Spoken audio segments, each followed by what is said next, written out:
সকলের মন মতো রান্না করা আর সকলের মন জয় করা। ছোট বউ যেন সকলের চোখের মনি হয়ে আছে। দাঁড়া, দেখাচ্ছি মজা।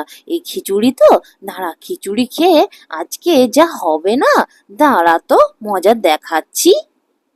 এবার তো মজা শুরু। খিচুড়িতে হবে নুনের পাহাড়।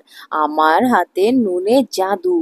পুরো 2-3 মুঠো নুন ঢেলে দিই, ব্যাস খিচুড়ির স্বাদ হবে একেবারে অফুরন্ত স্বাদ। দারুণ দারুণ! এমন স্বাদের খিচুড়ি কেউ আর খায়নি। ছোট বউয়ের ভালো সাজা দেখাচ্ছি এবার সকলের কাছে। এই এই 1 মুঠো, 2 মুঠো, 3 মুঠো, 4 মুঠো, 5 মুঠো, যা পুরোটাই ঢেলে দিই। খিচুড়িটা এবারে নুনের পাহাড় করে দিই।